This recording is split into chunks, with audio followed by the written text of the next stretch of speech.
நேர்களுக்கு வணக்கம். மற்றும் ஒரு வாரவலம் நிகழ்ச்சியினூடாக இந்த வாரமும் இணைந்திருப்பதிலே மகிழ்ச்சி. வாரவலம் நிகழ்ச்சியை பொறுத்தவரையிலே ஒவ்வொரு வாரமும் நாடளாவிய ரீதியிலும் உலகளாவிய ரீதியிலும் இடம்பெறுகின்ற மிக முக்கியமான செய்திகளினுடைய கோர்வையாக ஒரு தொகுப்பாக வார இறுதியிலே நாங்கள் தந்து கொண்டிருக்கின்றோம்.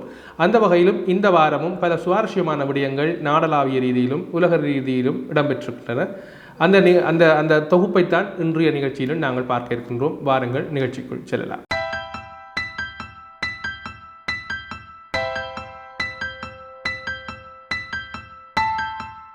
சென்ற வார தொடர்ச்சியைப் போலவே இந்த வாரமும் தெற்கினுடைய அரசியல் பரபரப்பான ஒரு நிலையிலே காணப்படுகின்றது.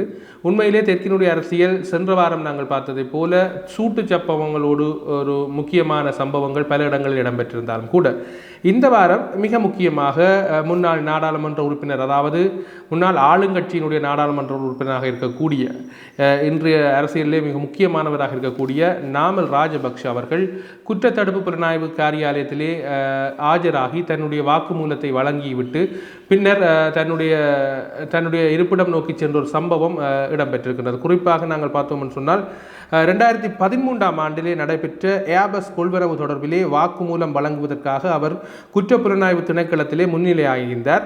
அதாவது அதற்கு 2 நாட்களுக்கு முன்னரேயே மிக முக்கியமான ஒரு அரசியல்வாதி கைது செய்யப்படலாம் என்கிற மாதிரியான கருத்துக்கள், செய்திகள் இடம்பெற்றிருந்தது. அதன் பின்னர் பல்வேறுபட்ட ஊகிப்புகள் வெளியிருந்தாலும் கூட ஸ்ரீலங்கன் ஏர்லைன்ஸினுடைய ஏபஸ் ஒப்பந்தம் தொடர்பான விசாரணைகள் தொடர்பாகவே வாக்குமூலம் அளிக்குவதற்காக நாமல் ராஜபக்ஷ, ஸ்ரீலங்கா பொதுஜன பெரமுனுடைய நாடாளுமன்ற உறுப்பினர் நாமல் ராஜபக்ஷ அங்கே பிரசன்னமாகி குற்றப்புலனாய்வு துறையிலிருந்தே வெளியேறுகிறதாக அந்த தகவல் வெளியாகியிருந்தது. உண்மையிலேயே இது ஒரு முக்கியமான செய்தியாக தெற்கு அரசியலிலே பார்க்கப்பட்டிருந்தது.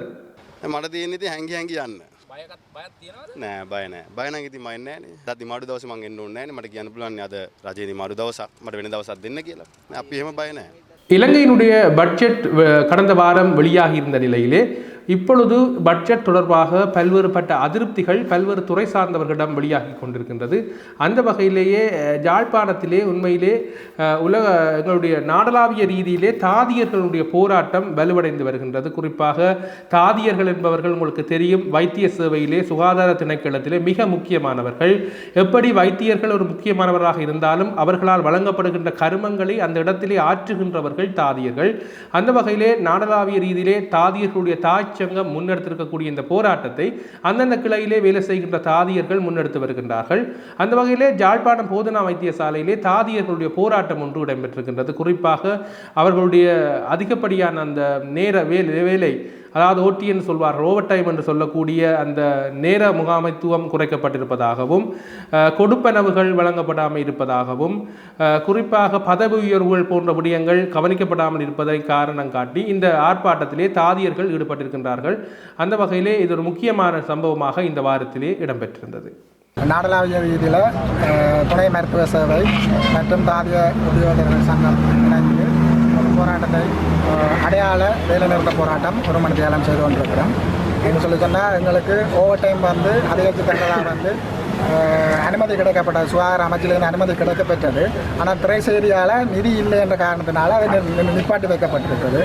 திரைச்சேரியினால் நிதிய காரணம் காட்டி இது முடக்கி வைக்கப்பட்டிருக்கிறது. ஆனால் எமக்கு கீழுள்ள தரங்களில் உள்ளவைகளுக்கெல்லாம் எங்களை தாண்டிய மேலதிக நேர பணி அந்த கொடுப்பனாக வந்து விட்டது.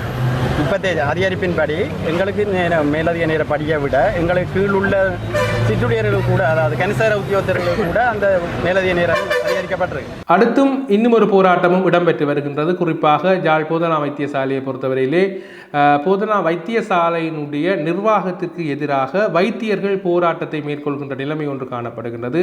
இதன் காரணமாக நோயாளர்கள் பலரும் பெரும் மனோரீதியாக பாதிக்கப்பட்டு பெரும் அச்சத்திலே இருந்து நோயாளர்களை காப்பாற்றுமாறு பல்வேறுபட்ட கருத்தியல்கள் சமூக வலைத்தளங்களூடாக வெளியாகி கொண்டிருக்கின்றது. அந்த வகையிலே இந்த வாரத்திலே நோயாளர்கள் பல்வேறுபட்ட இன்னல்களை இந்த இடத்திலே எதிர்நோக்கி கொண்டிருக்கின்றார்கள் என்றும், இந்த இடத்திலே வைத்தியர்களுடைய போராட்டம் முற்றுப்பெற வேண்டும், அது முற்றுக்கு கொண்டு வரப்பட வேண்டும் என்கின்ற மாதிரியான கருத்துக்களும் உருவாகி இருந்தது. நாட்டிலே மாரி காலம் முடிவற்றதன் பின்னர் மாரியை விட வெல்லும் அளவிற்கு மாசி உண்மையிலே மழையால் பெருகி இருக்கிறது. குறிப்பாக நாட்டிலே கடந்த 4-5 நாட்களாக மழையினுடைய அளவு மிக கூடுதலாக இருக்கின்றது. இதன் காரணமாக நாட்டிலே ஏற்படுத்தப்பட்டிருக்கக்கூடிய முன்னேற்பாடாக இந்த வாரங்களிலே ஏற்படுத்தப்பட்டிருந்த நிகழ்வுகள் பலது, கிரிக்கெட் போட்டிகள் பலது, பல்வேறுபட்ட சமய சமூக நிகழ்வுகள் எல்லாம் பிற்போடப்பட்டிருக்கின்றது. எதிர்பாராத விதமாக ஏற்பட்டிருக்கக்கூடிய இந்த காலநிலை மாற்றம் காரணமாக பல நிகழ்வுகள் பிற்போடப்பட்டிருக்கின்றது. குறிப்பாக விவசாயிகளாக இருக்கட்டும் சரி, பல்வேறு துறை சார்ந்தவர்களும் இந்த திடீர் பருவகால மழையின் காரணமாக பல்வேறு பாதிப்புகளை உள்நோக்கி இருப்பதாக இந்த வாரத்திலே ஒரு முக்கியமான செய்தியாக இந்த மழையினுடைய பெருக்கம் காணப்பட்டது.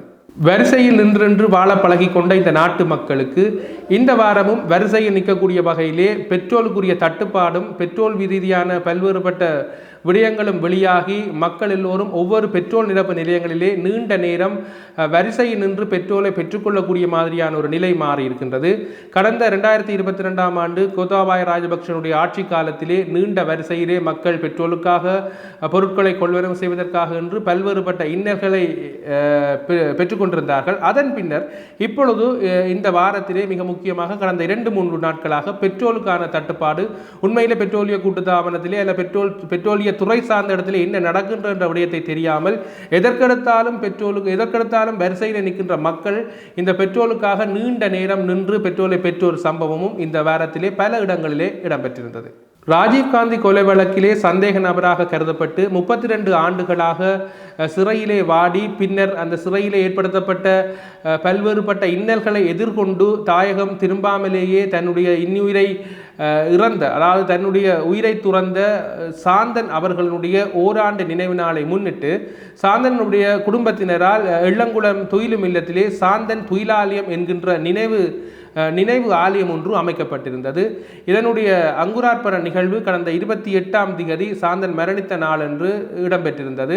இந்த நிகழ்விலே சாந்தனுடைய அம்மாவினாலே இந்த நினைவாலயம், இந்த துயிலாலயம் திறக்கப்பட்டு அவருக்கான நினைவு பீடம் அமைக்கப்பட்டு பல்வேறுபட்ட ஒரு சிறப்பான வகையிலே அந்த பீடம் அவரை நினைவு கொள்ளக்கூடிய வகையிலே அது அமைக்கப்பட்டிருந்தது. இந்த நிகழ்விலே பல்வேறுபட்ட துறை சார்ந்தவர்கள், ஊடகவியலாளர்கள், பல்கலைக்கழக மாணவர்கள், சமூக செயற்பாட்டாளர்கள் என்று பலரும் கலந்து கொண்டனர். இதனுடைய சிறப்பாக மிகவும் முக்கியமாக சாந்தனோடு தன்னுடைய அந்த சிறைச்சாலை வாழ்க்கையை அனுபவித்த முருகன் அவர்களும் இந்த நிகழ்விலே கலந்து கொண்டு சாந்தனுக்கான அஞ்சலியையும் செலுத்தி சாந்தன் தொடர்பான தன்னுடைய மனப்பதிவுகளையும் வெளியிட்ட ஒரு நிகழ்வாக இந்த வாரத்திலே இந்த தொழிலாலயம் அமைவு மிகச் சிறப்பாக இடம்பெற்றது. எல்லாரும் இந்த பிள்ளைக்காக கண்ணீர் விட்டு ஆறுதலில் தான் நான் கொஞ்சம் மாறி இருக்கிறேன். என்று சொன்னால் நான் அடுத்த நாள் செத்திருக்க வேண்டியதை நான் இனி உயிரோடு இருக்கக்கூடாது. மற்ற பிள்ளைகளுக்காகவும் மக்கள் காட்டின ஆதரவுக்குமாகத்தான் நான் ஆறுதலாக இருக்கிறேன். நான் 33 வருஷம் என்ற பிள்ளையை பார்ப்பேன் என்று எதிர்பார்த்திருந்தேன். என்ற தாய பிள்ளையை சேர விடாமல் மறைச்சு வச்சிருந்தவைக்கு நன்றி தான் சொல்கிறேன். எல்லாரும் துரோகம் செய்து என்ன பிள்ளையை பார்க்க விடாமல் என்னை தாயையும் பிள்ளையையும் சந்திக்க விடாமல். அனைவருக்கும் வணக்கம். இந்த இடத்துல இன்றைக்கு சாந்தன் ஆண்டு 1ஆம் ஆண்டு நினைவு நாளில் எல்லாரும் கூடியிருக்கிறோம். இது எங்களை பொறுத்த வரைக்கும் ஒரு புனிதமான நாள், மிக புனிதமான நாள். இன்றைய இந்த காலை இந்த நேரம் நான் இப்போ விமான நிலையத்தில் ஒளிச்சு ஓடி வந்து கொண்டிருக்கிற நேரம் இது.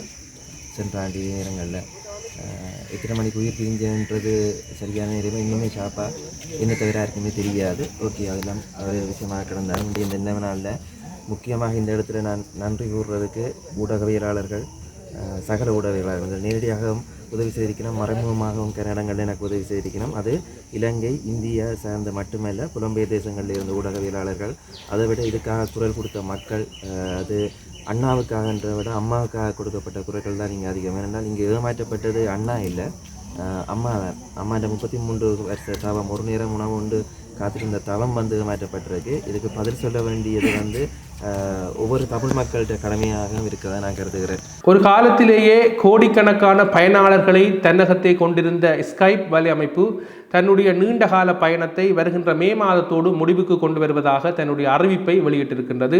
உங்கள் எல்லோருக்கும் தெரியும், கடந்த ஒரு 15-20 ஆண்டுகளாக மனிதர்கள் எல்லோரும் எங்களுடைய தொழில்நுட்ப மாற்றத்திற்கு நாங்கள் மாறியிருந்தாலும் கூட ஆரம்பத்திலே இந்த ஸ்கைப் செயலி மக்கள் மத்தியிலே எவ்வளவு ஒரு பிரபலமானதாக உலகளாவிய ரீதியில் இருந்து வந்திருக்கின்றது. ஸ்கைப்பினுடைய அழைப்புகள், ஸ்கைப்பினுடைய செயற்பாடுகள் எல்லாம் மக்கள் மத்தியிலே மிகவும் பிரபலமாக, நிறுவன ரீதியாக, துறை சார்ந்த இடத்திலே மிகச் சிறப்பான வகையிலே, பொருளாதார ரீதியாக மிக முக்கியமான ஒரு இடத்திலே இந்த ஸ்கைப் ஸ்கைப்பினுடைய பாவனை இருந்து வந்தது.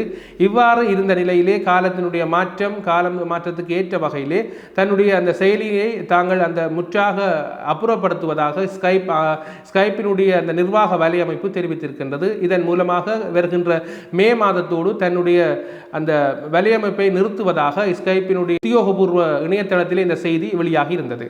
தமிழக அரசியலை பொறுத்தவரையிலும் கடந்த 2-3 வாரங்களாக பல்வேறுபட்ட செய்திகளுக்கும் பல்வேறுபட்ட சுவாரஸ்யமான விடயங்களுக்கும் எந்த விதமான பஞ்சமும் இல்லாத வகையிலே இப்பொழுது இந்த வாரம், அதாவது உங்களுக்கு தெரியும், சீமான் தொடர்பானவும் நாம் தமிழர் கட்சியினுடைய செயற்பாடுகள் குறித்தும் தமிழக அரசாங்கத்திற்கும் இவர்களுக்கும் இடையில் இடம்பெறுகின்ற இந்த கட்சி ரீதியான நிர்வாக சிக்கல்கள் காரணமாக சீமான் வீட்டுக்கு உள்ளே சென்று இந்த காவலர்கள் நடந்து கொண்ட விதமும், சீமானுடைய துணைவி போன்றவர்களிடம் அவர்கள் நடந்து கொண்ட விதமும் ஒரு விமர்சன அரங்காக பார்க்கப்பட்டிருந்தாலும் கூட குறித்த நேரத்திலே எப்பொழுது சீமான் இந்த காவல் நிலையத்திலே ஆஜராவார் என்கின்ற ஒரு கேள்வி எல்லோர் மத்தியிலும் இருந்த நிலையிலே கடந்த 1-2 நாட்களுக்கு முன்னர் வலசரவாக்கம் போலீஸ் நிலையத்திலே சீமான் தன்னுடைய அதனுடைய சட்டத்தினுடைய நீதியினுடைய இதனை ஏற்று தான் அங்கு பிரசாபம் பெற வந்த நிலையிலே பல்லாயிரக்கணக்கான நாம் தமிழர் கட்சியினுடைய ஆதரவாளர்கள் அங்கு கூடி சீமானுக்கு தங்களுடைய ஆதரவை வெளிப்படுத்தியிருந்தார்கள். நிச்சயமாக சீமான் கைது செய்யப்படுவார் என்ற பார்வையிலே பல்வேறுபட்ட ஊடகங்கள் பல்வேறுபட்ட கட்சி சார்ந்த ரீதியான கருத்துக்கள் முன்வைக்கப்பட்டிருந்தாலும் கூட அவர் அங்கு வந்து சென்று தன்னுடைய வாக்குமூலத்தை வழங்கிவிட்டு சென்றிருக்கின்றார். இது ஒரு தமிழக அரசியலை பொறுத்தவரையிலே ஒரு புறம் தமிழக முதல்வர் மு க ஸ்டாலினுடைய பிறந்த நாள் நிகழ்வுகள் மிகச்சிறப்பாக இன்னொரு புறம் நடந்து கொண்டிருந்தாலும், இன்னொரு புறமாக சீமானுக்காக நாம் தமிழர் கட்சியினுடைய ஆதரவாளர்களும் சமூக செயற்பாளர்களும் தமிழ் தேசிய விரும்பிகளும் தங்களுடைய கருத்துக்களை கூறி வந்த நிலையிலே இது ஒரு மிகவும் பரபரப்பாக பார்க்கப்பட்ட விடயமாக இந்த வாரத்திலே இடம்பெற்றிருந்தது.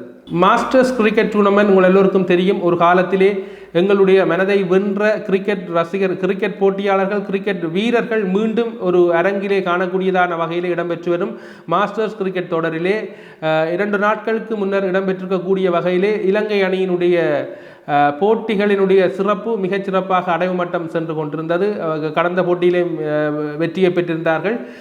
நேற்று இடம்பெற்ற போட்டியிலே ஆஸ்திரேலிய அணியை மீண்டும் வெற்றி கொண்டு, அதாவது உப்புல் தரங்காவினுடைய மிகச்சிறப்பான துடுப்பாட்டத்தின் மூலம் பெறப்பட்ட அந்த சதத்தின் ஊடாக அந்த வெற்றி இலக்கை, ஒரு கடினமான வெற்றி இலக்கை மிகச் சுலபமாக வென்று தாங்கள் இப்பொழுதுமே ஆடக்கூடிய நிலையில் இருக்கின்றார்கள் என்ற வகையிலே ரசிகர்களுக்கு விருந்தாக இந்த போட்டியிலே இலங்கை அணி ஆஸ்திரேலிய அணியை வெற்றி பெற்றிருக்கின்ற ஒரு போட்டியினுடைய முடிவும் சுவாரஸ்யமாக விளையாட்டு ரசிகர்களை ஒரு ஆனந்தத்துக்கு உள்ளாக்கிய நிகழ்வாக இடம்பெற்றிருந்தது. அந்த வகையிலே இந்த வாரமும் மிகச்சிறப்பாக இடம்பெற்ற விடயங்களை நாங்கள் உங்களுக்கு ஒரு தொகுப்பாக தந்திருக்கின்றோம். தொடர்ந்தும் இந்த நிகழ்ச்சியிலே பல்வேறுபட்ட விடயங்களை தர காத்திருக்கின்றோம். அந்த வகையிலே அடுத்த வாரத்திலும் பல்வேறுபட்ட சுவாரஸ்யமான தகவல்களோடு உங்களோடு இணைந்து கொள்ளும் வரையில் விடைபெற்று செல்கின்றோம். நன்றி, வணக்கம்.